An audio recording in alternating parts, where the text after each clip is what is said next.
Hello dear students, आइए आज की क्लास में डिस्कस करेंगे कुछ बहुत ही important questions on agricultural statistics.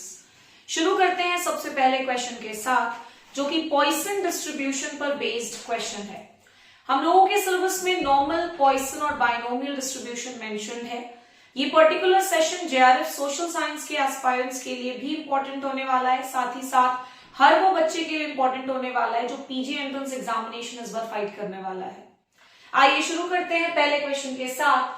Question में पूछा गया the mean of Poisson distribution is 2.25, find variance of this. Poisson distribution का क्वेश्चन है जिसमें कि मीन की वैल्यू हमें दे रखी है 2.25 और हमें निकालने बोला गया है वेरिएंस की वैल्यू। तो ये पर्टिकुलर क्वेश्चन के लिए फंडा ये यूज करना है कि पॉइसन डिस्ट्रीब्यूशन की एक प्रॉपर्टी होती है दैट मीन जो है वो पॉइसन डिस्ट्रीब्यूशन के केस में इज इक्वल टू वेरिएंस। ध्यान में रखेंगे इस चीज को। तो अगर हमें ये प्रॉपर्टी याद है पॉइसन डिस्ट्रीब्यूशन की, देन डेफिनेटली ये क्वेश्चन क्लियर हो जाएगा आप सभी को। मीन की वैल्यू हमें दे दी है 2.25, पूछा गया है find the variance of this. इस पर्टिकुलर क्वेश्चन के लिए वेरिएंस निकालिए। तो क्योंकि पॉइसन डिस्ट्रीब्यूशन की प्रॉपर्टी है that mean is equal to variance in the case of Poisson distribution, तो आंसर क्या हो जाएगा बच्चों 2.25। बहुत ही इंपॉर्टेंट क्वेश्चन, और साथ ही साथ इस क्वेश्चन के आपको पॉइसन डिस्ट्रीब्यूशन की एक प्रॉपर्टी भी याद हो जाती है that in Poisson distribution mean जो होता है that is equals to the variance. ये पर्टिकुलर क्वेश्चन आइए देख लेते हैं। The mean of Poisson distribution is 2.25. Find standard deviation of this. हमारे पास मीन की वैल्यू दी गई है 2.25। ये पिछले क्वेश्चन का ही एक्सटेंशन है और हमसे पूछा गया है स्टैंडर्ड डेविएशन निकालिए। तो भाई हम इस पर्टिकुलर क्वेश्चन से ये तो क्लियर कर सकते हैं कि वेरिएंस की भी वैल्यू 2.25 ही हो जाएगी, बिकॉज पॉइसन डिस्ट्रीब्यूशन में मीन और वेरिएंस बराबर होता है। हमें निकालने के लिए कहा गया है सिग्मा। सिग्मा यानी कि स्टैंडर्ड डेविएशन। आपको बता दो दैट सिग्मा का स्क्वायर जो होता है दैट इज वेरिएंस। सिग्मा को जब आप स्क्वायर कर देंगे तो आपको वेरिएंस मिल जाएगा। हमारे पास वेरिएंस की वैल्यू दी गई है जो कि है 2.25। तो सिग्मा क्या हो जाएगा बच्चों अंडर रूट 2.25। तो ध्यान में रखिएगा अंडर रूट 2.25 जो है that will be equals to 1.5 और ये हमें मिल गया स्टैंडर्ड डेविएशन की वैल्यू। मैं दोबारा रिपीट कर दे रही हूं, the mean of Poisson distribution is 2.25, ये दिया हुआ था। Find standard deviation of this, इसमें पूछा गया। पॉइसन डिस्ट्रीब्यूशन की एक प्रॉपर्टी है कि मीन हमेशा वेरिएंस के बराबर होता है। तो मीन क्योंकि दे रखा था 2.25, तो हमें वेरिएंस की भी वैल्यू मिल गई 2.25। इसके बाद हमें निकालना था क्योंकि स्टैंडर्ड डेविएशन, तो हमें स्टैंडर्ड डेविएशन तक आना था। हम ये चीज जानते हैं कि जो वेरिएंस होता है that is square of standard deviation. हमारे पास वेरिएंस की वैल्यू दी गई है 2.25 is equals to sigma square. तो सिग्मा की वैल्यू ऑब्वियस सी बात है क्या आ जाएगी 2.25 का अंडर रूट, और under root of 2.25 will be 1.5। So ये बड़ा ही अच्छा क्वेश्चन था, इसे ध्यान में रखिएगा आने वाले हर पर्टिकुलर एग्जाम के लिए। इनफैक्ट एजी टीचर, एग्रीकल्चर टीचर के भी एग्जाम में स्टैटिस्टिक्स के कुछ इंपॉर्टेंट हिस्से मेंशन हैं, तो उसके लिए भी कुछ ना कुछ कहीं ना कहीं काम आ ही जाएगा। आइए इसके बाद क्वेश्चन नंबर 3 पढ़ते हैं। क्वेश्चन नंबर 3 में बोला गया है if the covariance between x and y variable is 10, यानी हमारे पास कोवेरिएंस की वैल्यू दी गई है x और y की कितनी 10, और साथ ही साथ बोला गया है variance of x and y, variance of x is equals to 16 और variance of y is equals to 9। और आपको पूछा गया है कोएफिशिएंट ऑफ कोरिलेशन निकालिए, यानी हमें निकालना है स्मॉल r की वैल्यू। आइए देखते हैं प्रोसीड कैसे करेंगे इस क्वेश्चन को सॉल्व करने के लिए। तो आपको बता दूं मैं कि ये जो कोवेरिएंस दिया हुआ है 10, कोवेरिएंस का जो बेसिक फॉर्मूला होता है that is covariance of X Y, ये हमें दिया हुआ था।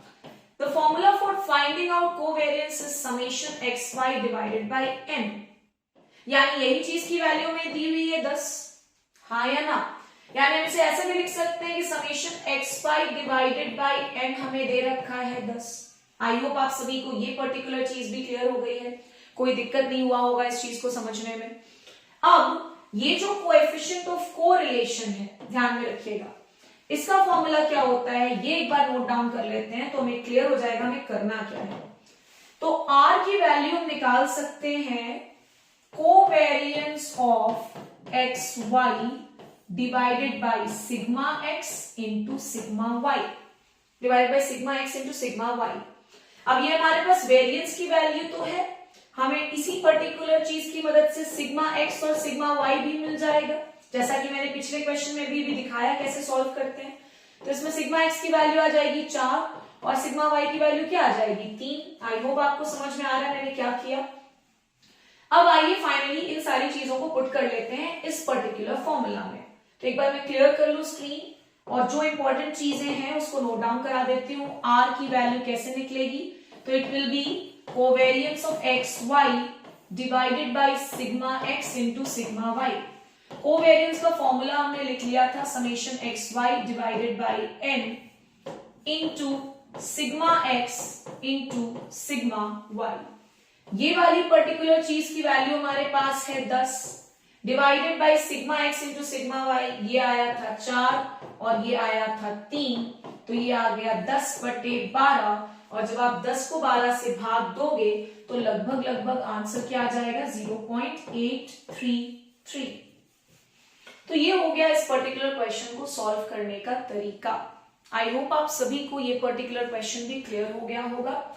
हालांकि इस चीज को डायरेक्टली भी आप डाल सकते थे कोवेरियंस में, लेकिन फिर भी मैंने सोचा कि क्यों ना इस क्वेश्चन को बता दिया जाए ताकि आपको फॉर्मूला भी ध्यान हो जाए कोवेरियंस का। आइए इसके बाद हम आ जाते हैं चौथे नंबर के क्वेश्चन पर। देखते हैं क्वेश्चन नंबर 4 में हमसे क्या पूछा गया है। क्वेश्चन नंबर 4 में है find out the value of median in asymmetrical distribution. Symmetrical distribution में तो भाई मीन, मीडियन और मोड बराबर होते हैं, लेकिन यहां पर साफ साफ कह दिया है एसिमेट्रिकल डिस्ट्रीब्यूशन। एसिमेट्रिकल डिस्ट्रीब्यूशन में ध्यान रखिएगा that mode is equal to 3 times median minus 2 times of mean। हमें निकालने क्या बोला गया है, मीडियन निकालने बोला गया है। मोड और मीन की वैल्यू दी हुई है 32.1, 35.4। मोड की वैल्यू कितनी दी है भाई 32.1। हमें निकालना क्या है मीडियन, तो इसे रहने देते हैं अपनी जगह पर, माइनस करेंगे 2 गुना ऑफ मीन जो कि है 35.4। इस पर्टिकुलर इक्वेशन को सॉल्व करके आप सभी बच्चे मुझे कमेंट करेंगे अपने आंसर्स को। एक बार मैं ऑप्शन पढ़ देती हूं। Option number A is 32, option number B is 34.3, C is 21 and last option is all of the above. एक बार जरूर मुझे कमेंट करें इस पर्टिकुलर क्वेश्चन का आंसर, बिकॉज मैंने फंडा तो आपको बता ही दिया कैसे ये सॉल्व होगा। साथ ही साथ क्वेश्चन नंबर 3 में एक बार वापस आ जाते हैं। आई होप आप सभी को समझ में आ गया होगा। कोएफिशिएंट ऑफ कोरिलेशन का जो फॉर्मूला है that is covariance of X Y, जो कि हमें दिया था, divided by sigma X into sigma Y. Covariance of X Y का मैंने फॉर्मूला आपको इसीलिए बता दिया ताकि इसी बार में आपको फॉर्मूला भी क्लियर हो जाए। It is summation X Y divided by N. बाकी आप इस पर्टिकुलर वैल्यू को यहाँ पर डायरेक्टली भी रख सकते हैं, ऊपर रख लो 10 बिकॉज ये दिया हुआ है हमारे पास। वेरियंस ऑफ एक्स और वाई दिया था लेकिन नीचे में स्टैंडर्ड डेविएशन था, तो 16 का 4 हो जाएगा और इधर हो जाएगा 3, यानी 10/12 जो कि आएगा फाइनली कितना 0.833। तो ये हो गया स्टैटिस्टिक्स के कुछ इंपॉर्टेंट क्वेश्चंस। और ना केवल ये पीजी एंट्रेंस एग्जामिनेशन के लिए इंपॉर्टेंट है बच्चों, बल्कि it is important for CUET, JRF, even जो आप बच्चे नेट एस्पायरेंट्स हैं किसी भी सब्जेक्ट के, statistics is an important part. साथ ही साथ एग्रीकल्चर टीचर में वेरिएंस, स्टैंडर्ड डेविएशन तो आपको पढ़ना ही है, भले ही कोरिलेशन रिग्रेशन नहीं है। आई होप आप सभी के लिए ये सेशन बहुत ही यूजफुल और बहुत इंफॉर्मेटिव रहा होगा। नेक्स्ट सेशन के लिए वेट करेंगे, टिल देन पढ़ते रहिए। Thank you so much.